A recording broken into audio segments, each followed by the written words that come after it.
Hello प्यारे बच्चों, कैसे हैं आप? आशा करती हूँ आप सब बहुत ही बढ़िया होंगे और बहुत ही अच्छे तरीके से अपनी पढ़ाई कर रहे होंगे। स्वागत है आप सभी का अपने YouTube चैनल दी केमिस्ट्री पर, जहां पर आप अपनी राव मैम के साथ सीख रहे हैं अपने जेई और नीट एग्जाम की कंप्लीट केमिस्ट्री। यहाँ पर राव मैम आपके साथ अपनी केमिस्ट्री की नॉलेज एंड अपने आईआईटी के एक्सपीरियंस को साझा करती हैं एंड आई होप कि आप मैम की इस जर्नी में पूरे तरीके से साथ हैं। बेटा, हम मिलकर आपके एग्जाम की तैयारी कर रहे हैं। यहाँ पर जल्दी से है ना, सबसे पहले तो जो हमारी फॉर्मेलिटीज हैं, and actually these are not formalities, these things are mandatory for a teacher. If he is not a YouTuber, he is a teacher, तो उसके लिए थोड़ा सा मैंडेटरी हो जाता है बेटा, आपको पता ही है। सो फटाफट जो बच्चे नए हैं ना, डू सब्सक्राइब दिस चैनल। पुराने वाले सारे के सारे बच्चे अपने दोस्तों के साथ इसको शेयर करेंगे सो दैट सारे बच्चों तक जो जेईई और नीट एग्जाम की तैयारी कर रहे हैं उन सभी बच्चों तक दी केमिस्ट्री पहुंच जाए। बेटा, यहाँ पर एक जो मेन चीज है वो ये है कि टेलीग्राम ग्रुप का जो लिंक है ना वो डिस्क्रिप्शन में है, वो आपको ज्वाइन कर लेना है, क्योंकि अगर वो ज्वाइन नहीं करोगे तो रोज की डीपीपीज आपको कहाँ से मिलेंगी। और मैं आपसे सच में डिसअपॉइंट हूँ बेटा। मैंने इतनी बार आपको बोला कि हम संडेज को एनालिसिस टेस्ट करेंगे और टेस्ट देने वाले बच्चों की संख्या बहुत कम थी। मंडे को वो मैसेज कर रहे कि मैम टेस्ट ओपन नहीं हो रहा, जबकि आपको पता है कि वो टेस्ट केवल और केवल संडे को ही ओपन होना है। तो बेटा जी, संडे को जब मैंने आपको बता दिया था कि 5 बजे हमारा टेस्ट आने वाला है टेलीग्राम ग्रुप के अंदर, तो आपको 5 बजे फ्री रहना चाहिए था। 5 से 12 बजे तक वो टेस्ट अवेलेबल था। फिर भी बहुत सारे बच्चे मंडे को मैसेज कर रहे हैं। इवन तो आज सुबह सुबह भी मैंने मैसेज देखे कि मैम आपने टेस्ट का बोला था संडे को, वो तो हुआ ही नहीं। लिंक पे क्लिक कर रहे हैं, वो तो क्लिक हो ही नहीं रहा है। अरे भाई, एक टाइम ड्यूरेशन होता है, उसी टाइम ड्यूरेशन के अंदर ही टेस्ट चालू होगा बेटा। तो ऐसा प्लीज नेक्स्ट टाइम से ना करें। आप टीचर को अगर मोटिवेट नहीं करेंगे, हिम्मत नहीं बांधेंगे उनकी, तो कैसे काम चलेगा? हमें भी तो मोटिवेशन की जरूरत पड़ती है ना, हम भी तो आप ही के लिए करते रहते हैं बेटा। अब वहां पर इतनी सारी डीपीपीज तैयार करके डालना और फिर आपका संडे को टेस्ट भी करवाना सेल्फ एनालिसिस के लिए, उसके बावजूद भी आप संडे को तो मजे में, मतलब आपका संडे तो छुट्टी वाला संडे हो गया कि हमें तो मजे करने हैं, हम तो सोएंगे, पूरे हफ्ते पढ़ाई करिए। वो तो हम लोगों के लिए होना चाहिए, जबकि वो हमारे लिए नहीं होता है।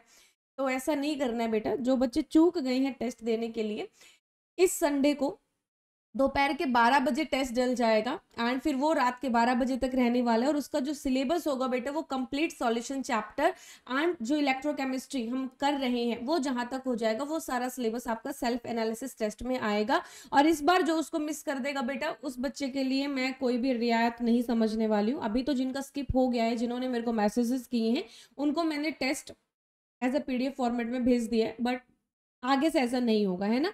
टाइम मतलब टाइम बेटा। टाइम अगर मैनेजमेंट मैं करना सीख रही हूं तो आपको भी सीखना पड़ेगा। So simple. चलिए, अब यहाँ पर हम बात कर लेते हैं आज के लेक्चर के बारे में। सबसे पहले ये देखते हैं कि पिछले लेक्चर में क्या किया था। मैम ने आपको पिछले लेक्चर के अंदर बेटा नर्स्ट इक्वेशन करवाई थी। क्या करवाई थी बेटा? नर्स्ट इक्वेशन करवाई थी और उसका थर्मोडायनामिक एस्पेक्ट करवाया था बेटा। थर्मोडायनामिक एस्पेक्ट करवाया था, जिसके अंदर मैम ने आपको सिखाया था क्या? डेल्टा जी वैल्यू के बारे में, गिव्स फ्री एनर्जी के बारे में। तो आज की क्लास में मैं आपको हाफ सेल्स के बारे में सिखाऊंगी बेटा कि कितने टाइप के हमारे पास हाफ सेल्स होते हैं। एक्चुअल में ये वाला टॉपिक जो है, कल जो मैं टॉपिक आपको करवाऊंगी, यानी कि नेक्स्ट वीडियो में जो मैं आपको टॉपिक करवाऊंगी बेटा, कंसंट्रेशन सेल्स, उनमें ये थोड़ा सा इंपॉर्टेंट हो जाता है। कंसंट्रेशन टर्म्स जेई के मामले में बहुत इंपॉर्टेंट है, तो उसके लिए आपको ये सीखना पड़ेगा।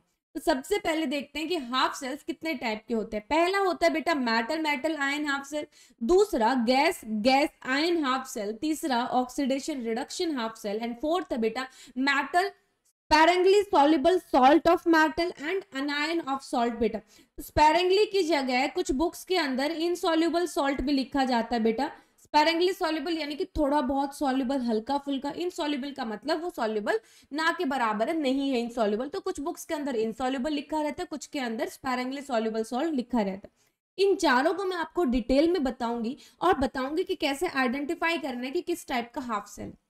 जैसे कि बेटा यहां पर अगर मैं एग्जाम्पल लूं, एग्जाम्पल के तौर पर देखिए, यहाँ नॉर्मली हम लिखते हैं Zn से Zn2 पॉजिटिव बना बेटा हमारे पास यहाँ पर फिर सॉल्ट ब्रिज और यहाँ Cu+2 से Cu, है ना। तो इधर ये आपका कौन सा सेल है बेटा, सेल रिप्रेजेंटेशन के अंदर मैंने आपको बताया था कि पहले ए आता है यानी कि एनोड आता है, उसके बाद आता है बेटा सॉल्ट ब्रिज एंड देन आता है कैथोड। और आपको पता होना चाहिए कि कैथोड के ऊपर क्या होता है बाबा, रिडक्शन होता है। क्या होता है, रिडक्शन। एनोड के ऊपर क्या होता है, ऑक्सीडेशन। तो ये हुआ आपका ऑक्सीडेशन हाफ सेल। क्या हुआ बेटा, ऑक्सीडेशन हाफ सेल। और ये आपका हुआ रिडक्शन हाफ सेल। अब ये जो हाफ सेल है ये किस टाइप के हैं, मेटल मेटल आयन है, गैस गैस आयन है, ऑक्सीडेशन रिडक्शन है, या metal insoluble salt anion half cell है बेटा। तो यहाँ इन चारों को मुझे सीखना है और अच्छे से समझना है ताकि मैं इजीली आइडेंटिफाई कर पाऊं कि जो गिवन हाफ सेल है या गिवन फुल सेल के अंदर जो हाफ सेल गिवन है वो किस वैरायटी के हैं, किस टाइप के हैं बेटा। ठीक है, चलिए इससे होगा क्या, इससे हमें सेल रिप्रेजेंट करना आ जाएगा इजीली बेटा। ठीक है, जैसे सबसे पहला है metal metal ion half cell. Metal metal ion half cell क्या बोलता है बेटा, देखो तुम्हें पता है ना कि नॉर्मली एक सेल के अंदर, एक हाफ सेल के अंदर बेटा, इन ए हाफ सेल क्या होता है तुम्हारे पास, ये क्या है, बीकर है मैम। इस बीकर के अंदर आपके पास इलेक्ट्रोलाइट होता है। क्या होता है बेटा, इलेक्ट्रोलाइट। और यहाँ पर आपके पास इलेक्ट्रोड होता है बेटा। क्या होता है बेटा, इलेक्ट्रोड होता है। अब metal metal ion half cell का मतलब ये है कि जो इलेक्ट्रोड यूज होगा वो किसी मेटल का होगा, मान लेते हैं जिंक मेटल का होगा। और जो इलेक्ट्रोलाइटिक सॉल्यूशन यूज होगा बेटा, इलेक्ट्रोलाइट यूज जो होगा बेटा वो उस मेटल का सॉल्ट होगा। किसका बेटा, मेटल सॉल्ट या मेटल कंपाउंड। जिस मेटल का तुमने इलेक्ट्रोड लिया है बेटा उसी मेटल का सॉल्ट या उसी मेटल का कोई कंपाउंड बेटा वो हम इलेक्ट्रोलाइटिक सॉल्यूशन में लेंगे, जैसे कि ZnSO4। क्योंकि ZnSO4 किसके अंदर डिसोशिएट होता है, Zn2 positive plus SO4 2 negative. Now you can easily सी कि मैम ये हमारा जिंक इलेक्ट्रोड है और इस इलेक्ट्रोलाइटिक सॉल्यूशन में जिंक आयन है, यानी मेटल है और मेटल आयन है बेटा। तो ये कौन सा हाफ सेल हुआ, metal metal ion half cell, जिसके अंदर बेटा electrode consist of a metal which is dipped into a solution containing its ion. यानी कि मेटल का इलेक्ट्रोड और वो उस सॉल्यूशन के अंदर डिप्ड होगा जिसके अंदर उस मेटल का आयन होगा, तो वो metal metal ion half cell हो जाएगा बेटा। जैसे यहाँ पर M से Mn positive plus n electron, ये कब होगा, जब आपका इलेक्ट्रोड एनोड की तरह काम करेगा। Mn प्लस ने n इलेक्ट्रॉन्स गेन किए और मेटल की फॉर्म में डिपॉजिट हो गया, कब, जब आपका इलेक्ट्रोड कैथोड की फॉर्म में यूज करेगा। लेकिन बेटा जी अगर क्वेश्चन के अंदर मेंशन नहीं है, अगर क्वेश्चन में मेंशन नहीं है कि आपको ऑक्सीडेशन हाफ सेल कंसीडर करना है या रिडक्शन हाफ सेल कंसीडर करना है, उस वक्त आपको बाय डिफॉल्ट क्या कंसीडर करना है बेटा, बाय डिफॉल्ट आपको रिडक्शन हाफ सेल कंसीडर करना है। क्या कंसीडर करना है बेटा, रिडक्शन हाफ सेल कंसीडर करना है। दैट मीन्स जो ये डब्बा मैंने बनाया बेटा, तो इधर से ये गेन ऑफ इलेक्ट्रॉन कर रहा है। क्या कर रहा है, gain of electron. That means ये जो कंपार्टमेंट है, ये जो डब्बा है, ये कैथोडिक डिपार्टमेंट है, कैथोडिक कंपार्टमेंट है जिसके अंदर रिडक्शन हो रहा है। आई होप आपको metal metal ion half cell समझ आ गया है। आपको अगर आइडेंटिफाई करना आ जाए कि कैसे आइडेंटिफाई करेंगे बेटा कि आपके पास जो सेल है वो metal metal ion half cell है। देखिए जरा, मान लो मेरे पास एक साइड आ जाए बेटा H2 गैस और यहां पर H आयन बेटा, और इधर आ जाए Cu+2 से Cu। तो ये कौन सा डिपार्टमेंट है ma'am, ABC ABC ABC, KBC नहीं एबीसी, यानी कि दिस इज माय एनोड और this is my bridge and this is my cathode बेटा। यानी कि ये जो रिएक्शन है ये रिडक्शन रिएक्शन है और इस साइड वाली कौन सी है बेटा, एनोडिक रिएक्शन यानी कि ऑक्सीडेशन है बेटा, है ना। तो ऑक्सीडेशन के ऊपर एनोडिक कंपार्टमेंट में क्या हो रहा है वो छोड़ो, अभी वो हमें नहीं पता। यहां पर देखो बेटा ये मेटल इलेक्ट्रोड यूज किया और कहां पर यूज किया, उस इलेक्ट्रोलाइट के अंदर जहां पर मेटल का आयन है Cu2 positive with copper electrode बेटा, यानी कि कॉपर मेटल है और उस कॉपर मेटल का आयन है। तो हम बोल सकते हैं ना कि ये जो कैथोड कंपार्टमेंट के अंदर है बेटा, कैथोडिक कंपार्टमेंट के अंदर जो रिएक्शन हो रही है कंपार्टमेंट, वो क्या हो रही है बेटा, metal metal ion, metal ion half cell consider किया गया है। यहाँ पर क्या कंसिडर किया गया है? Metal ion. ये आपकी मेटल हो गई, ये आपका मेटल आयन हो गया बेटा। तो आपने एक देखा कि आपके सामने एक फुल सेल था, उस फुल सेल के अंदर आपके सामने एक जो कैथोडिक कंपार्टमेंट वाला रिएक्शन है वो कैसा है बेटा? मेटल आयन हाफ सेल है। अब बारी आती है कि मैम ये एनोड में आपने क्या ले लिया, यहाँ पर इसका रिप्रेजेंटेशन कुछ आपको ऐसा दिखाई देगा बेटा कि मैम कैथोड वाला तो समझ आ गया कि भाई मेटल और मेटल आयन का हाफ सेल है, लेकिन एनोड के अंदर क्या है? ये क्या है बेटा? गैस है, और ये क्या है? गैस का आयन है। तो यहाँ पर आपके सामने जो ये हाफ सेल है ये है बेटा गैस, और गैस का आयन हाफ सेल बेटा, गैस आयन हाफ सेल। ठीक है, इस इलेक्ट्रोड के अंदर क्या होता है बेटा? This electrode consist of A gas with platinum surface बेटा। अभी बताऊंगी मैं आपको कि प्लेटिनम सरफेस क्यों यूज करते हैं। ये जो इलेक्ट्रोड है बेटा वो कंसिस्ट करता है gas with platinum surface, and the electrolytic solution should contain gas ion बेटा। यानी देखो मेरे पास ये कंपार्टमेंट है बेटा, क्या है? कंपार्टमेंट। इस कंपार्टमेंट के अंदर क्या है बेटा? यहाँ पर गैस। क्या है बेटा? यहाँ पर गैस। इधर हाइड्रोजन गैस का यूज कर रहे हैं हम लोग। यहाँ प्लैटिनम सरफेस यूज किया बेटा मैंने, इलेक्ट्रोड के अंदर प्लैटिनम सरफेस यूज किया। और इधर जो इलेक्ट्रोड है बेटा, सॉरी इलेक्ट्रोलाइट है, इस इलेक्ट्रोलाइट के अंदर मान लो मैंने H2SO4 ले लिया, या फिर मानो मैंने HCl ले लिया, मतलब जहां से मुझे क्या मिल जाए? H आयन मिल जाए। गैस बेटा हाइड्रोजन आयन, और उसका आयन क्या बेटा? हाइड्रोजन, H2 यानी कि हाइड्रोजन गैस, और यहाँ पर उसका आयन क्या हो जाएगा? H2 का बेटा H+ हो जाएगा। यानी तुम्हारे पास गैस है और गैस आयन हाफ सेल है बेटा, तो इसको बोलेंगे गैस आयन हाफ सेल। हमने प्लेटिनम सरफेस को यूज क्यों किया? प्लेटिनम सरफेस बेटा देखो, जो आपकी हाइड्रोजन गैस या क्लोरीन गैस होती है बेटा H2 या Cl2 गैस, ये नॉन कंडक्टिंग गैसेस होते हैं। क्या होती है बेटा? Non conducting gases. और इलेक्ट्रॉन्स का फ्लो कैसे होगा भला? इलेक्ट्रॉन्स का फ्लो करवाने के लिए हम एक प्लैटिनम सरफेस देते हैं बेटा, ताकि इलेक्ट्रॉन्स को सरफेस एरिया प्रोवाइड हो सके बेटा। To provide surface area so that electrons can flow from one place to another place, because जो हाइड्रोजन गैस है या क्लोरीन गैस है, these are non conducting gases बेटा। आई होप आपको समझ आया कि प्लेटिनम सरफेस हमने क्यों यूज किया। गैस आयन हाफ सेल किसको बोलते हैं ये भी आपको पता लग गया। अब यहाँ देखो बेटा, क्लोरीन गैस भी तो यूज की जा सकती है हाइड्रोजन की बजाय। तो यहाँ अगर मैं बात करती हूँ क्लोरीन गैस बेटा, Cl2 गैस, ठीक है, और इसका जो रिप्रेजेंटेशन होगा वो Pt होगा बेटा। इधर ये Cl2 गैस होगा और इधर Cl आयन।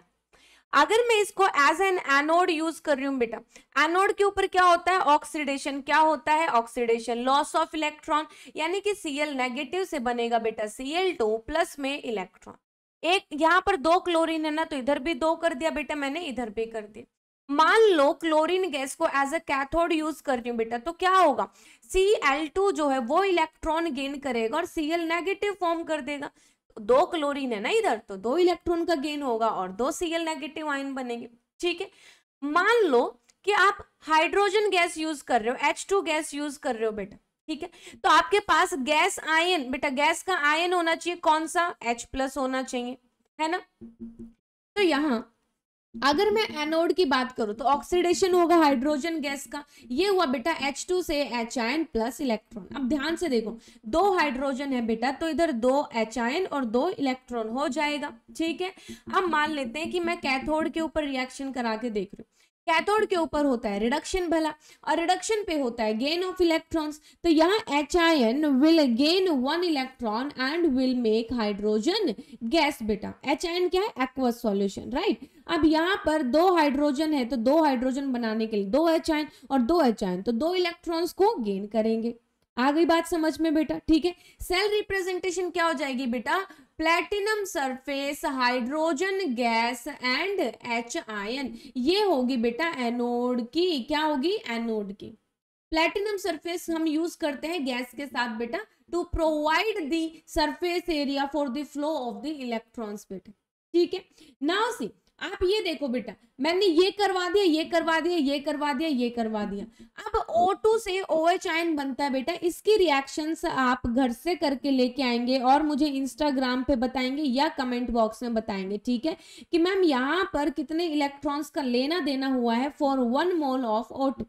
जैसे हाइड्रोजन और Cl2 के लिए 2-2 इलेक्ट्रॉन हुआ ना, वैसे O2 का OH में कन्वर्जन या OH नेगेटिव का O2 में कन्वर्जन के दौरान कितने नंबर ऑफ इलेक्ट्रॉन्स यूज हो रहे हैं, इनकी रिएक्शंस मुझे फटाफट कमेंट बॉक्स में लिख के बताओ बेटा। तो it is your homework. Done, very good. Now see बेटा, अब बात करते हैं ऑक्सीडेशन रिडक्शन हाफ सेल की, और यहाँ पर मैं तुम्हें एक ऐसा धमाके वाला क्वेश्चन करवाने वाली हूँ ना कि तुम्हारे तो होश ही उड़ जाएंगे, जो आज की क्लास में पता लगेगा कि ये क्या बवाल हो गया। तो इस टॉपिक को, बस ये छोटा सा टॉपिक करने के बाद जो क्वेश्चन आएगा ना, बस आपके तो होश उड़ जाएंगे। ऑक्सीडेशन रिडक्शन हाफ सेल का मतलब क्या होता है बेटा?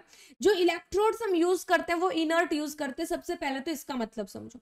इसका मतलब ये हुआ कि देखिए मैम, अभी तक मान लो आपने मेटल आयन हाफ सेल किया, तो उसके अंदर मेटल का इलेक्ट्रोड यूज किया था और उसी मेटल का आयन यूज कर रहे थे। हाइड्रोजन गैस का इलेक्ट्रोड यूज किया तो हाइड्रोजन आयन यूज किया। But in oxidation reduction half cell we will use only and only inert electrodes like platinum।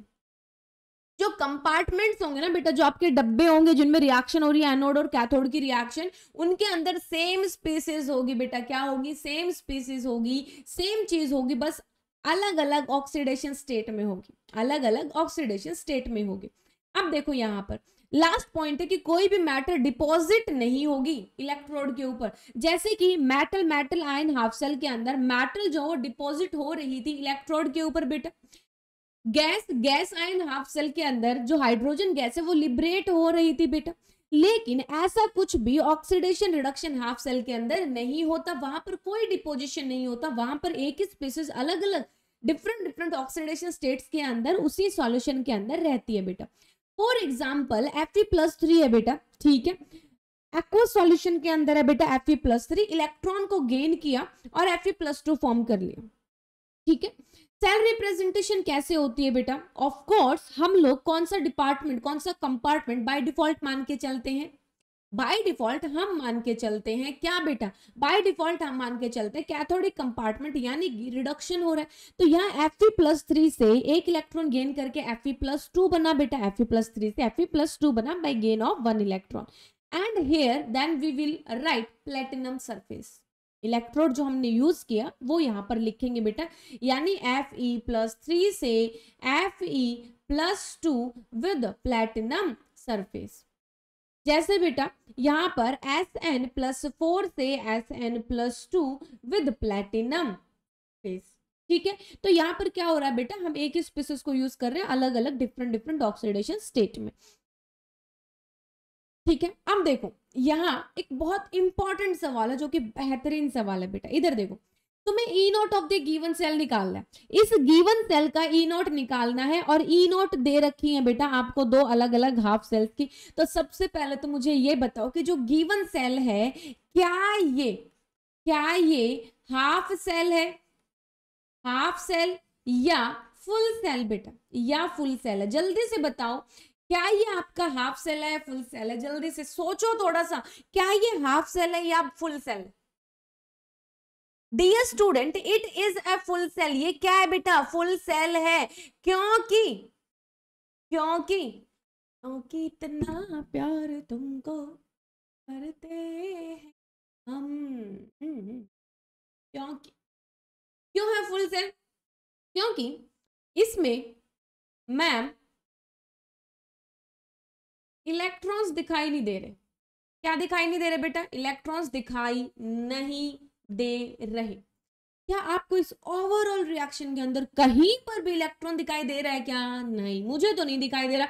मुझे एक स्पीसीज Cu+2 दिखाई दी है, दूसरी कॉपर दिखाई दी है, तीसरी Cu+ दिखाई दी है। There is no electron in this overall reaction, so it is a full cell. क्या बेटा? Full cell. और E0 ऑफ फुल सेल होता है E0 of cathode minus E0 of anode बेटा। और ये कैथोड और एनोड की E0 कौन सी बेटा? This both are the reduction potential values of anode and cathode. This both are the reduction potential. अब बात करते हैं कि बॉस यहाँ एनोड और कैथोड पर रिएक्शन क्या क्या हो रही है। मैं एक बार लिख लेती हूँ बेटा, Cu+2 प्लस कॉपर और ये बना बेटा 2Cu+। इसमें सबसे पहले कैथोड की रिएक्शन देखते हैं। कैथोड के ऊपर क्या रिएक्शन होगा बेटा, गेन ऑफ इलेक्ट्रॉन होगा। तो लिख सकते हैं Cu+2 ने क्या बनाया बेटा, कॉपर बनाया Cu+, तो एक ही इलेक्ट्रॉन का गेन हुआ होगा। Yes ma'am. एनोड की अगर बात करेंगे बेटा तो ऑक्सीडेशन होता है यानी लॉस ऑफ इलेक्ट्रॉन, तो कॉपर जो है बेटा ये कन्वर्ट होगा Cu+ के अंदर and plus single electron. Yes ma'am. अब देखो जरा, क्या मैं इस पूरी सेल रिएक्शन को जोड़ दूं बेटा, ऐड कर दूं, तो ये Cu+2 plus copper getting converted into 2Cu+ बन जाएगा क्या। Yes ma'am. सिंपली मैंने कैथोड का रिएक्शन लिखा, एनोड का रिएक्शन लिखा, दोनों को जोड़ दिया तो ओवरऑल सेल रिएक्शन मेरी बन जा रही है। यहां पर E0 ऑफ Cu+2 से Cu+ बेटा, इसका रिडक्शन पोटेंशियल, कैथोड का रिडक्शन पोटेंशियल कितना है बेटा, Cu+2 से Cu+ नहीं गिवन है, नहीं गिवन है, ये तो धोखा हो गया, गिवन ही नहीं है। Cu से Cu+ आपको क्या चाहिए, एनोड का रिडक्शन पोटेंशियल, रिडक्शन पोटेंशियल यानी कि Cu+ बेटा, E0 ऑफ Cu+ से Cu, क्या ये गिवन है क्या, Cu+ से Cu 0.52 वोल्ट गिवन है, 0.52 वोल्ट गिवन। देखो मैम, E0 ऑफ सेल निकालना है तो मुझे E0 ऑफ कैथोड भी चाहिए होगा एंड E0 ऑफ एनोड जो है बेटा, यहाँ E0 ऑफ कैथोड की जगह लिखेंगे Cu+2 से Cu minus E0 of anode की जगह Cu+ से Cu। इसकी वैल्यू 0.52 है मैम। इसको निकालने के लिए मुझे ये भी चाहिए होगा, और ये निकालने के लिए मैं क्या यूज करूंगी बेटा, ध्यान से देखिएगा, यहां पर थोड़ा सा ध्यान से देखेंगे हम लोग। E0 ऑफ Cu+2 से Cu कैलकुलेट करना है। जो दो डाटा गिवन है ना उनकी हेल्प से निकालेंगे क्या। सबसे पहले तो ये बताओ, ये जो है ये हाफ सेल की E0 है या फुल सेल की, बेटा ये हाफ सेल की। E0 किसका है बेटा, Cu+2 से 2 इलेक्ट्रॉन्स का गेन हुआ और ये Cu बना। देखो जरा इलेक्ट्रॉन दिख रहे हैं ना, बिल्कुल दिख रहे हैं मैम, तो ये क्या हो गया बेटा, हमारा हाफ सेल हो गया। और हाफ सेल्स का E0 कैलकुलेट कैसे करते हैं, N1 E0 1 plus N2 E0 2 divided by N। तो यहाँ पर इसका E0 निकालना है तो N की वैल्यू तो हो गई 2 बॉस, 2 हो गई क्या, Cu+2 से Cu+ निकालना है बेटा, तो यहाँ पर एक ही इलेक्ट्रॉन का गेन होगा Cu+ बनाने के लिए, तो N की वैल्यू 1 हो जाएगी। किस किस से निकालेंगे, देखो यहाँ पर Cu+2 से Cu की वैल्यू दे रखी है, E0 ऑफ Cu+2 से Cu की वैल्यू दे रखी है यहाँ पर कितनी 0.34 वोल्ट, और E0 ऑफ Cu+ से Cu दे रखा है बेटा कितना 0.52 वोल्ट। यहां पर बेटा ये कौन सी रिएक्शन है, Cu+2 से Cu, कौन सी गिवन है बेटा, E0 ऑफ Cu+2 से Cu, यानी कि Cu+2 electron getting converted into Cu। N1 की वैल्यू कितनी हो गई 2 और E0 1 की वैल्यू कितनी दे रखी बेटा हमें 0.34। अब हम बात कर लेते हैं बेटा यहाँ पर E0 ऑफ Cu+ से Cu, ये क्या हो जाएगा बेटा, Cu+ प्लस एक electron getting converted into Cu बेटा। अब एक बात बताओ, फाइनल सेल रिएक्शन निकालने के लिए मुझे इसको उल्टा करना पड़ेगा, यानी कि Cu से Cu+ प्लस एक इलेक्ट्रॉन, तो यहाँ इसका जो E0 2 है बेटा कितना गिवन है हमें, Cu+ से Cu गिवन है 0.52, तो उल्टा कर दिया तो माइनस 0.52 वोल्ट आ जाएगा। और N2 की वैल्यू कितनी है बेटा, एक ही इलेक्ट्रॉन है। अब इस फर्स्ट इक्वेशन को और सेकंड इक्वेशन को जरा ऐड करो, तो ये हो गया Cu+2 प्लस में बेटा इधर कॉपर और उधर कॉपर, कॉपर से कॉपर कैंसिल, यहाँ पर एक इलेक्ट्रॉन इधर आएगा बेटा ये वाला इस साइड, तो प्लस एक इलेक्ट्रॉन हो जाएगा क्योंकि इधर 2 इलेक्ट्रॉन, 2 माइनस एक इलेक्ट्रॉन, और ये बन गया Cu+। यही तो चाहिए। तो यहाँ पर E0 क्या है बेटा आपका, N1 E0 1 यानी 2 इंटू 0.34 प्लस में N2 E0 2, तो प्लस में 1 into minus 0.52 and divided by 1, it is equal to E0 of cell बेटा, जो कितना आया 2 4 जा 8, 0.68 माइनस 0.52, तो ये आ गया बेटा 0.18 वोल्ट आ चुका है आपका E0। किसका E0, जिसका निकालना था मैम, जो हाफ सेल है आपका, इसका कितना आ गया बेटा आपका 0.18 वोल्ट आपने कैलकुलेट कर लिया। ठीक है, ये क्या निकल गया है, E0 ऑफ Cu+2 से Cu+ निकल चुका है। ठीक है बेटा। अब यहाँ पर देखो, हमें फुल सेल का ई नॉट ऑफ सेल निकालना था, तो E not of cathode minus E not of anode. Cathode की वैल्यू 0.18 निकाल ली है और एनोड की वैल्यू बेटा यहाँ माइनस 0.52 थी, तो वैल्यू कितनी आ गई बेटा आपकी माइनस 0 कितनी आ गई, 12 में से 8 गए 4 और 4 में 0.34 वोल्ट जो है बेटा इसकी ई नॉट आ गई। इसका ई नॉट कितना आ गया, माइनस 0.34 वोल्ट आ चुका है। बात आई समझ में। मैंने क्या किया बेटा, सबसे पहले इस सेल को देखा कि क्या ये हाफ सेल है या फुल सेल है। ये तो फुल सेल है, फुल सेल है तो E not of cathode minus E not of anode. मैंने इस रिएक्शन में कैथोड और एनोड को चूज किया एंड देन उनके ई नोट को ऐड करने की कोशिश की, तो वहां से पता चला कि कैथोड का ई नोट तो गिवन ही नहीं है, वो हमें कैलकुलेट करना पड़ेगा। और वो किसकी हेल्प से कैलकुलेट करेंगे बेटा, जो गिवन दो डाटा है ना तुम्हारे हाफ सेल के, उनकी हेल्प से आप इस हाफ सेल की ई नॉट कैलकुलेट करोगे with the help of this formula.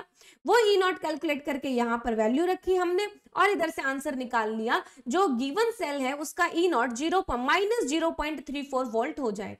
अब पता है यहां पर आपके लिए बात क्या है बेटा, इधर आपकी बात के लिए मैं थोड़ा सा आपको ये समझा दूं कि आपने कौन कौन से सेल यूज किए बेटा इस पूरे सेल के अंदर। बेटा जो आपने सॉल्व किया, ये इस सेल को सॉल्व करने के लिए दो हाफ सेल लिखे ना, तो आप ये बताओ कौन कौन से हाफ सेल आपने यूज किए।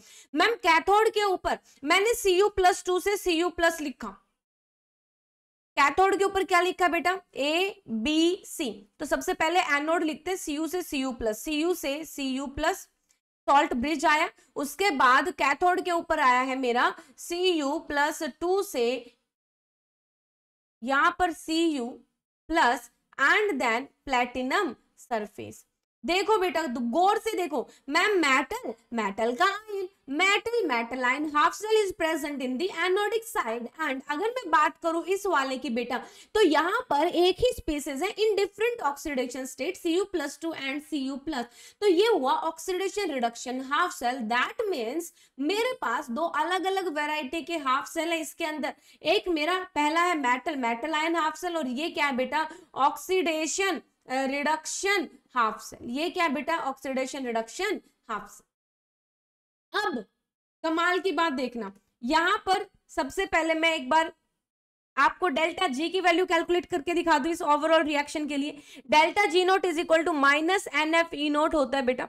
ओवरऑल रिएक्शन के अंदर कितने इलेक्ट्रॉन्स यूज हुए हैं बेटा, यहाँ पर कैथोड और एनोड में एक ही इलेक्ट्रॉन यूज हुआ है क्या, बिल्कुल एक ही इलेक्ट्रॉन यूज हुआ है। -1 into Faraday into E not of the cell कितना निकला है मेरा, -0.34। तो ये आ गया बेटा अपना 0.34 फेराडे।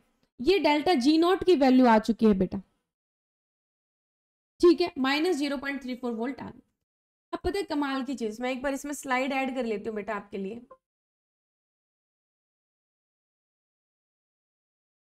स्लाइड्स ऐड करनी पड़ेंगी इसके अंदर थोड़ी सी, एक बार रुक जाइए, यहाँ देखो,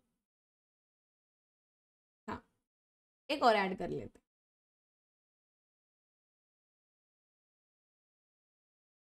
ठीक है, अब यहाँ पर देखो मैं वापस से सेम क्वेश्चन ले रही हूँ, ठीक है, सेम क्वेश्चन ले रही हूँ। Cu+2 से Cu से 2Cu+ बन रहा है, Cu+2 प्लस Cu से मेरा 2Cu+ बन रहा है। और गिवन क्या है बेटा, ई नॉट गिवन है मुझे किस किस का, यहाँ पर Cu+2 से Cu+2 से Cu कितना गिवन है, 0.34 वोल्ट गिवन है। और इधर ई नॉट ऑफ Cu+ से Cu गिवन है, ई नॉट ऑफ Cu+ से Cu गिवन है 0.52 वोल्ट, ठीक है।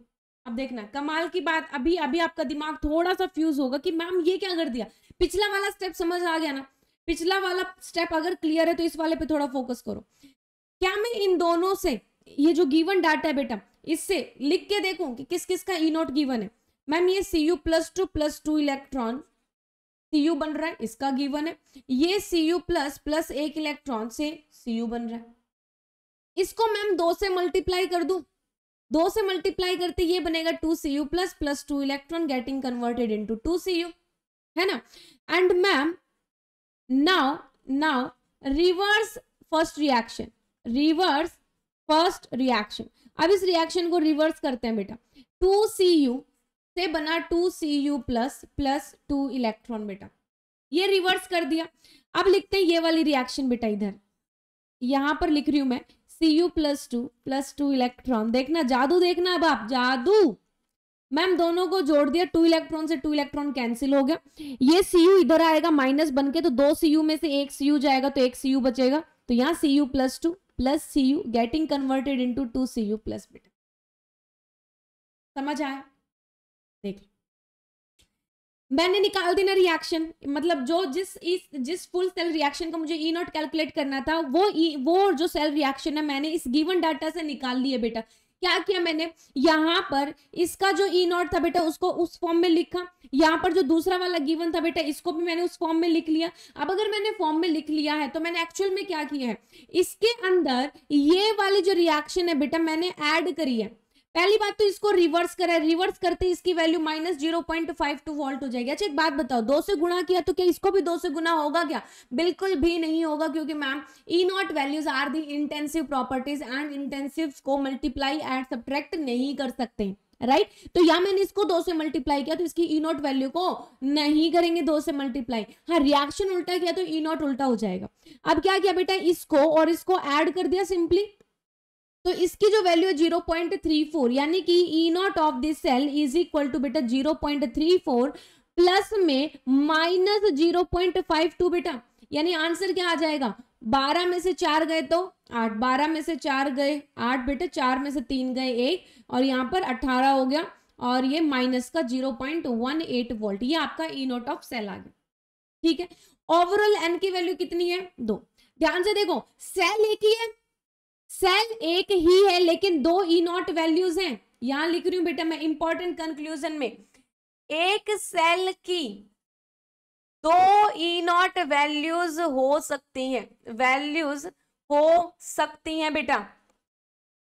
ठीक है, अब दूसरी वैल्यू देखो, यहां पर मैं इसकी डेल्टा जी नॉट अगर वैल्यू कैलकुलेट करूं जो कि minus N F E nought थी बेटा, यहां पर -2 इंटू एफ इंटू 0.18 वोल्ट, ये आ जाएगा -0.36 फैराडे। लास्ट में भी बेटा यहां पर भी 0.36 आएगा। ठीक है, इसको सॉल्व करो अच्छे से, तो ये भी 0.36 आएगा एनी हाउ। तो डेल्टा जी नॉट जो वैल्यूज है बेटा, क्या delta G naught, but delta G naught values will be same। इसका मतलब क्या बेटा, इसका मतलब समझो कि सेम सेल के लिए मेरे पास 2 ई नॉट वैल्यूज हो सकते हैं, लेकिन उन दोनों ई नॉट वैल्यूज की वजह से डेल्टा जी की वैल्यू सेम आने वाली है। बेटा जी ध्यान से देखो, पहले वाले सेल के अंदर आपके पास यहाँ केवल और केवल 1 इलेक्ट्रॉन का इन्वॉल्वमेंट था, जबकि यहाँ जैसे ही तुमने दूसरा टाइप से सेल लिखना स्टार्ट किया तो इधर 2 इलेक्ट्रॉन का लेना देना है, तो delta G not value will be same. Same cell का 2 ई नॉट वैल्यूज हो सकता है, बट उसका delta G value will be same in any case. Simple सी बात है। ठीक है, अब देखो इसको कैसे रिप्रेजेंट करेंगे, Cu प्लस 2 से Cu। ठीक है, यहाँ पर हमारे पास फाइनल रिएक्शन क्या बनी, एक ये बन गई एक ये बन गई बेटा, तो Cu से Cu प्लस बना, यानी कि एनोड के ऊपर Cu से Cu प्लस, और यहाँ पर कैथोड के ऊपर बेटा Cu प्लस 2 से Cu। देखो metal metal ion metal ion metal, बेटा दोनों ही साइड कौन से सेल हैं, metal metal ion half cell, metal metal ion half cell present है। उस वाले में क्या था, एनोड में मेटल मेटल आयन था और कैथोड में ऑक्सीडेशन रिडक्शन हाफ सेल था। दूसरे वाले टाइप से आपने किया तो metal metal ion half cell हुआ बेटा दोनों साइड। तो एक ही सेल का 2 अलग अलग ई नॉट हो सकता है, घबराने वाली बात नहीं है। एक ही सेल 2 अलग अलग टाइप के हाफ सेल्स को रिप्रेजेंट कर सकता है, कोई घबराने वाली बात नहीं है। लेकिन फाइनली अगर तुम्हें देखना है ना कि यार मेरी 2 वैल्यूज आ रही है, ये दोनों सही है कि नहीं है, delta G not value definitely उन दोनों का सेम होगा। तो ये था आज की क्लास का सबसे बड़ा इंपॉर्टेंट कंक्लूजन बेटा from the oxidation reduction half cell and the metal metal ion half cell. कि हमारे पास जो हाफ सेल्स है ना, ये अलग अलग वेराइटी के हो सकते हैं, अलग अलग सेल शो कर सकते हैं, अलग अलग ई नॉट वैल्यूज आ सकते हैं, लेकिन delta G not value will be same in every case. That's it. I hope आपको ये चीज समझ आई बेटा। अब बढ़ते हैं मेटल स्पैरेंगली सॉल्युबल या metal insoluble salt anion half cell की तरफ। इसका मतलब क्या बेटा, देखो ये मेटल हुआ, ये मेटल का स्पैरेंगली सॉल्युबल सॉल्ट हुआ एंड उसका अनायन। इसके अंदर एक्चुअल में क्या होता है बेटा, आपका जो मेटल है और मेटल का जो स्पैरेंगली सॉल्युबल सॉल्ट है ये इक्विलिब्रियम में होते हैं विद द सॉल्यूशन, जिस सॉल्यूशन के अंदर आपके पास ये वाला अनायन प्रेजेंट होता है। यानी कि इलेक्ट्रोलाइटिक सॉल्यूशन जो होता है बेटा उसके अंदर कोई दूसरा ही सॉल्ट प्रेजेंट होगा। जैसे कि अगर मैं आपको यहाँ पर बना के दिखाऊं, मान लो ये आपका इलेक्ट्रोड है बेटा, क्या है ये आपका इलेक्ट्रोड है। इस इलेक्ट्रोड के अंदर एक्चुअल में क्या हो रहा है बेटा, आपने यहाँ पर सिल्वर रोड यूज की, एजी रोड यूज की बेटा, this is your AG road. ठीक, यहाँ पर इसके अंदर बेटा जो इलेक्ट्रोलाइट यूज किया ना, ये किसी भी केसीएल हो सकता है। मैंने केसीएल इलेक्ट्रोलाइट यूज किया जिसके अंदर से मुझे सीएल नेगेटिव अनायन मिल रहा है। और यहाँ लास्ट में बेटा मैं क्या कर रही हूं, इधर मेरे पास पेस्ट है किसका, ऑफ सैचुरेटेड एजीसीएल का बेटा, सैचुरेटेड एजीसीएल का। समझा, यहां पर ये इसने इलेक्ट्रॉन्स गेन किए। यहां पर मेटल का sparingly soluble salt and anion half cell बेटा, इसके अंदर क्या होता है, आपके पास मेटल होगी, मेटल का सॉल्ट होगा बेटा एंड अनायन, जो सॉल्ट है ना उस सॉल्ट का अनायन का दूसरा वाला इलेक्ट्रोलाइट इसमें प्रेजेंट होगा। मान लो KCl प्रेजेंट है, CaCl2 प्रेजेंट है, कुछ भी प्रेजेंट है, Cl नेगेटिव अपन को मिलना चाहिए इलेक्ट्रोलाइट से। और इलेक्ट्रोड के अंदर आपने मेटल और उस मेटल का स्पैरेंगली सॉल्युबल सॉल्ट यूज किया। इसके अंदर होता क्या बेटा, ये बहुत ज्यादा इंपॉर्टेंट है, मतलब कतई जहर इंपॉर्टेंट है ये। क्योंकि एक चीज तो ये समझने वाली है कि इसमें समझ ही नहीं आता इलेक्ट्रॉन ले कौन रहा है, दे कौन रहा है। दूसरा, सेल को रिप्रेजेंट करने का जो तरीका हमने सीखा था ना, उसके अंदर ये हमारा थोड़ा सा स्क्रू हिला देता है बेटा। ध्यान से देखेंगे, यहां बेटा मैं कैथोड की रिएक्शन करवा रही हूं, क्योंकि बाय डिफॉल्ट हम क्या करते हैं, रिडक्शन रिएक्शन देखते हैं। तो at cathode gain of electron होता है ना, तो AgCl जो है वो इलेक्ट्रॉन को गेन करता है और क्या बनाता है बेटा, Ag प्लस में Cl नेगेटिव। ठीक है, ये AgCl के अंदर Ag+1 है, Cl -1 है। Ag+1 किस में कन्वर्ट हुआ बेटा, Ag के अंदर कन्वर्ट हुआ, ऑफ कोर्स इसने एक इलेक्ट्रॉन गेन किया। Cl नेगेटिव बेटा, इधर भी -1 था, इधर भी -1, इसके ऊपर कोई फर्क नहीं पड़ा। किस पे फर्क पड़ा, सिल्वर सॉल्ट के कटायन के ऊपर बेटा, Ag+ से Ag में कन्वर्ट हुआ। इसको लिखने का स्टाइल ये रहेगा, ठीक है, लिखने का स्टाइल ये रहेगा। रिप्रेजेंट कैसे करेंगे बेटा, अगर हम बात करेंगे Cl नेगेटिव, यहां पर बेटा आपका AgCl ये सॉलिड है, उसके बाद ये Ag सॉलिड है। अब आप कहोगे मैम बन तो Cl नेगेटिव रहा है, लिख आप Cl नेगेटिव पहले रही हो। देखो बेटा अपन क्या लिखते हैं, इधर से इधर जा रहा है, इधर से इधर जा रहा है ना, Ag+ से Ag में जा रहा है, ये Ag+1, ये Ag0, तो यही तो हो रहा है एक्चुअल में कैथोडिक डिपार्टमेंट में, हाँ या ना। तो अपन पहले ध्यान रखना बेटा, इसीलिए मैं कह रही हूँ कि तोड़ू फोड़ू कॉन्सेप्ट है, इसके अंदर सेल रिप्रेजेंटेशन चाह के भी नहीं हो पाती, वो गलत हो जाती है बेटा। ठीक है, तो पहले Cl नेगेटिव आयन यानी कि अनायन आएगा, उसके बाद उसका स्पैरेंगली सॉल्युबल सॉल्ट आएगा एंड देन क्या आएगा बेटा, सिल्वर आएगा। तो सिंपली लिखना है यहाँ पर आपको Cl नेगेटिव, फिर इधर बेटा आपको लिखना है AgCl सॉलिड और यहाँ पर Ag सॉलिड। ठीक है, यहाँ पर लाइन नहीं लगानी बेटा, क्या करना है इधर कॉमन लगाना है, ये हो गया Ag सर। ठीक है, इलेक्ट्रॉन आ गई बेटा, प्रैक्टिस करके देखते हैं। सबसे पहले तुम्हें पता होना चाहिए कि किस तरीके से लिखते हैं बेटा, किस कौन कौन से टाइप के सॉल्ट। देखो Ag मेटल, AgNO3 मेटल का सॉल्ट, यहाँ से Ag मिला, इधर से Ag+ मिला, फिर सॉल्ट ब्रिज लिख दिया, फिर इधर CaCl2 से मुझे Cl नेगेटिव आयन मिला, उसके बाद मुझे AgCl सॉल्ट मिला एंड देन Ag मिला बेटा। तो ये देखो, ये मेटल और मेटल आयन, ये मेटल है और ये मेटल का आयन है। तो बेटा जी मेटल और metal ion half cell present है आपका। ठीक है, किसके अंदर, एनोड के अंदर। कैथोड के अंदर क्या प्रेजेंट है बेटा आपका, Cl नेगेटिव, AgCl, Ag बेटा +1 से 0 में जा रहा है। ठीक है, तो यहाँ पर ये कैथोड के ऊपर क्या हो गया बेटा आपका, मेटल का सॉल्ट, मेटल का स्पैरेंगली सॉल्युबल सॉल्ट बेटा, स्पैरेंगली सॉल्युबल सॉल्ट बेटा जी, एंड देन उसका अनायन का हाफ सेल बेटा। ठीक है, अब बात ये आती है कि मैम हमें कैलकुलेट क्या करना है। मान लो इधर कंसंट्रेशन दे रखी है 0.1 मोलर और इधर आपको कंसंट्रेशन CaCl2 की दे रखी है 0.1 मोलर बेटा। ध्यान से समझना, ये वाली चीज तो समझ आ ही गई ना आपको।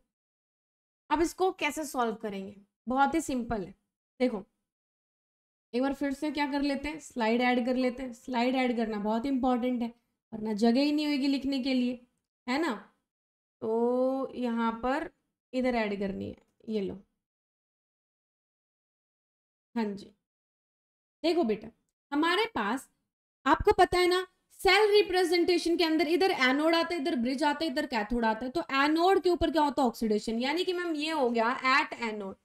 एट एनोड के ऊपर क्या हो गया, Ag से गया Ag प्लस प्लस इलेक्ट्रॉन।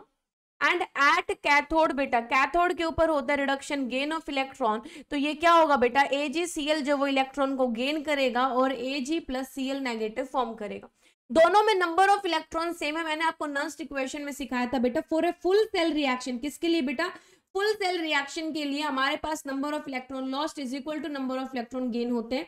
यहाँ इलेक्ट्रॉन से इलेक्ट्रॉन कैंसिल हुआ, ये बेटा Ag मेटल है सॉलिड, प्लस बेटा AgCl सॉल्ट है सॉलिड, फिर से Ag सॉल्ट सॉलिड बन गया मेटल, प्लस में Cl नेगेटिव, ये आयन है बेटा एक्वस सॉल्यूशन के अंदर।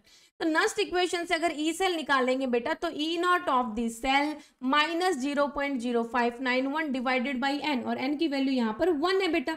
लॉग प्रोडक्ट बाय रिएक्टेंट, और आपको पता है ना प्योर सॉलिड और प्योर लिक्विड को कंसिडर नहीं करते हैं, क्यों, एक्सप्रेशन में इक्विलिब्रियम, केमिकल इक्विलिब्रियम सब सीख चुके हो अब तो तुम। तो यहाँ पर कंसंट्रेशन Cl नेगेटिव की हो जाएगी। अब देखो Cl नेगेटिव की कंसंट्रेशन है, अब ये कंसंट्रेशन है कितनी, ये पुट नहीं करेंगे, ये नहीं करेंगे, ये नहीं करेंगे, क्योंकि सारे सॉलिड है, लेकिन Cl नेगेटिव की कंसंट्रेशन कितनी है। देखो मैम क्वेश्चन के अंदर हमारे पास यहाँ CaCl2 जो है ना बेटा, इसकी 0.1 मोलर कंसंट्रेशन है। CaCl2 0.1 मोलर कंसंट्रेशन गिवन है। तो CaCl2 के अंदर Cl नेगेटिव की कंसंट्रेशन कितनी है, देखो किस में टूटेगा, Ca+2 Cl नेगेटिव। अब यहाँ पर ये अगर 0.1 मोलर है, तो ये जब पूरा खत्म हो जाएगा तो ये कितना बनेगा, 0.1 मोलर। एक से एक बन रहा है, एक से दो बन रहा है, तो 0.1 से 0.2 मोलर बनेगा बेटा। इनकी Cl आयन की जो कंसंट्रेशन है ये 0.2 मोलर पुट होगी। यहाँ पर दिखाई कितनी दे रही है, 0.1, लेकिन होगी कितनी, 0.2। इन्हीं चीजों का आपको ध्यान रखना है। और प्रैक्टिस करते हैं बेटा, जैसे यहाँ देखो, calculate EMF of the given cell. Again बेटा Zn से Zn2 पॉजिटिव मेटल और मेटल आयन हाफ सेल बेटा। तो एनोड के ऊपर, इधर वाला एनोड है ना, एनोड के ऊपर ऑक्सीडेशन होता है ना, तो एट एनोड हुआ Zn से Zn2 पॉजिटिव प्लस 2 इलेक्ट्रॉन। यहां पर बेटा इसके अंदर ध्यान से देखो, ये क्या है, ये अब आपके सामने सिंगल कंपार्टमेंट का क्वेश्चन आ गया है। सिंगल कंपार्टमेंट यानी कि ध्यान से सुनो, एक बार बस कॉन्सेप्ट समझना, आपको सारी चीजें आपके क्लियर हो जाएंगे। अभी तक जब आपके पास दो अलग अलग कंपार्टमेंट थे, एक एनोडिक एक कैथोडिक, तो आप सॉल्ट ब्रिज यूज कर रहे थे ताकि इलेक्ट्रिकल न्यूट्रलिटी मेंटेन हो सके। बट अगर जब आप एक ही कंपार्टमेंट ले रहे हो, उसी कंपार्टमेंट में एनोड उसी कंपार्टमेंट में कैथोड, तो अब आपको इलेक्ट्रिकल न्यूट्रलिटी मेंटेन करने के लिए सॉल्ट ब्रिज की जरूरत नहीं है, क्योंकि एनोड से आपका कटायन आ रहा है और कैथोड से आपका अनायन आ रहा है, वो आपस में इलेक्ट्रिकल न्यूट्रल कर दे रहे हैं बेटा एक दूसरे को। ठीक है, इसीलिए यहाँ पर डबल लाइन तुम्हें नहीं दिखाई दे रही है। और ZnCl2 का मतलब सिंगल इलेक्ट्रोलाइट ZnCl2 पड़ा है, एक इलेक्ट्रोड जिंक का है और दूसरा सिल्वर का है, बहुत सिंपल सी बात है। तो यहाँ पर बेटा एट कैथोड क्या हो रहा है, एट कैथोड यहाँ Cl नेगेटिव, देखो जरा Cl नेगेटिव, AgCl Ag, ये तो मेरा metal insoluble salt anion half cell है ना। तो वहां पर कैथोडिक डिपार्टमेंट में क्या होगा बेटा, गेन ऑफ इलेक्ट्रॉन होगा, तो AgCl प्लस इलेक्ट्रॉन से बन गया बेटा आपका Ag जमा Cl नेगेटिव।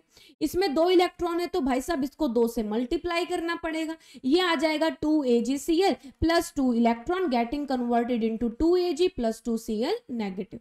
2 इलेक्ट्रॉन से 2 इलेक्ट्रॉन कैंसिल। ओवरऑल रिएक्शन के अंदर बेटा आपके पास क्या बनेगा, Zn plus 2AgCl getting converted into, बेटा हमारे पास आ जाएगा 2 और 2 4 Ag, नहीं sorry 2Ag plus 2 Cl negative plus Zn2 positive.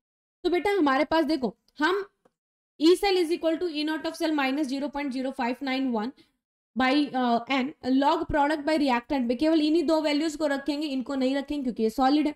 और यहाँ Cl नेगेटिव की कंसंट्रेशन की पावर कितनी हो जाएगी बेटा, 2 हो जाएगी, और नीचे नहीं आएगा, ऊपर ही आएगा Zn2 पॉजिटिव की कंसंट्रेशन भी, क्योंकि प्रोडक्ट में ही।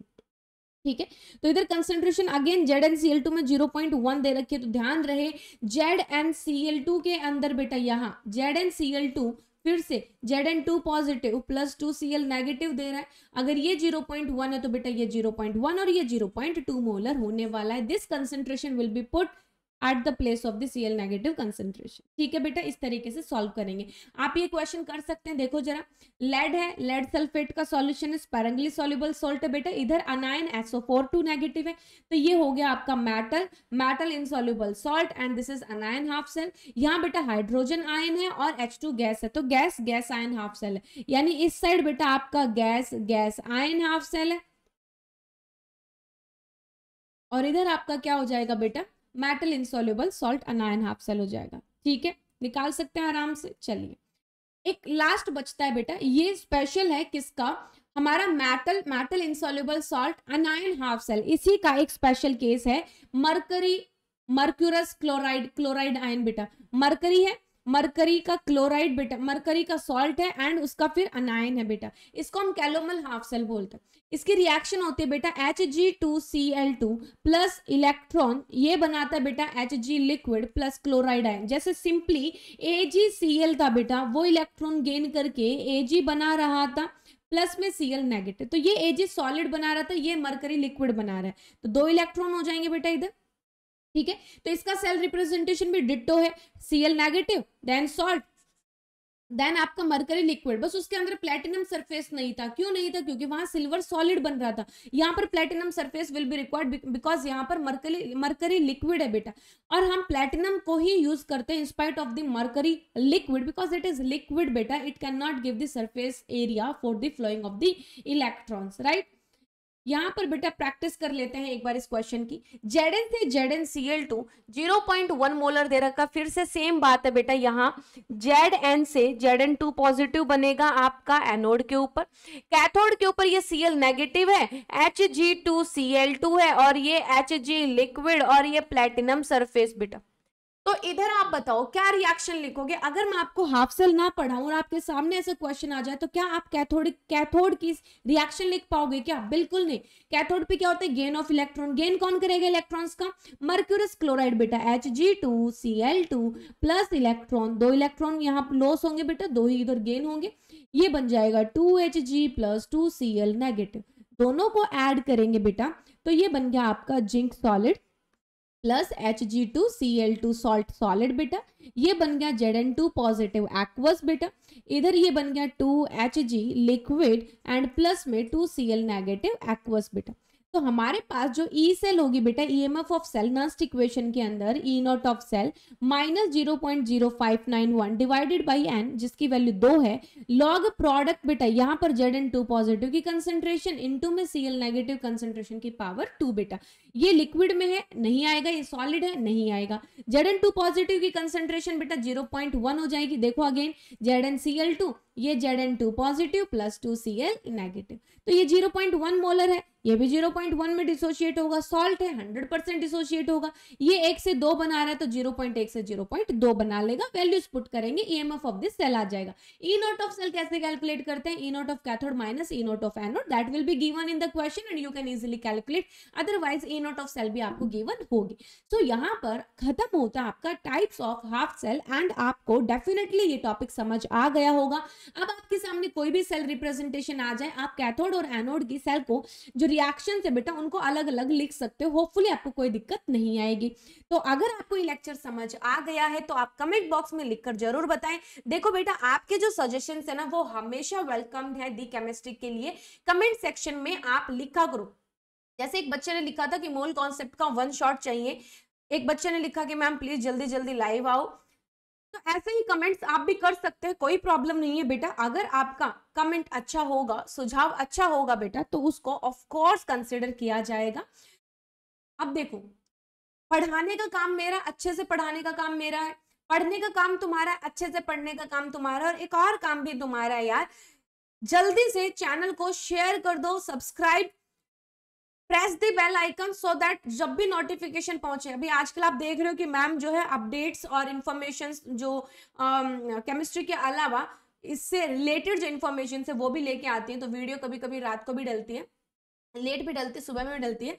तो आप इसको बेल आइकन को प्रेस करके रखो, ताकि भाई साहब जब भी मेरे को वीडियो डालनी हो तो मेरे को पता रहे, मैं श्योर रहूं कि हाँ मैं वीडियो डाल सकती हूँ किसी भी टाइम, क्योंकि बच्चों ने तो बेल आइकन प्रेस कर रखा है, देखेंगे और वो पहुंच जाएंगे उस वीडियो तक। ठीक है, so do subscribe this channel, please share it with your friends so that everyone can reach to this channel, जहां पर आप और बाकी सब भी अपने जेईई और नीट की कंप्लीट केमिस्ट्री की तैयारी कर सकते हैं। बेटा आपको कोई भी केमिस्ट्री से रिलेटेड क्वेरी है, डाउट है, आप दी केमिस्ट्री _1411 इंस्टाग्राम पर जा सकते हैं, फॉलो कीजिए। कोई भी क्वेरी है आप वहां पर लिख सकते हैं। बेटा उधर पर्सनल लेवल पर अगर किसी को केयर चाहिए एज अ मेंटर, तो I am always there for you, तो आप वहां पर टेक्स्ट कर सकते हैं, you will get replies there.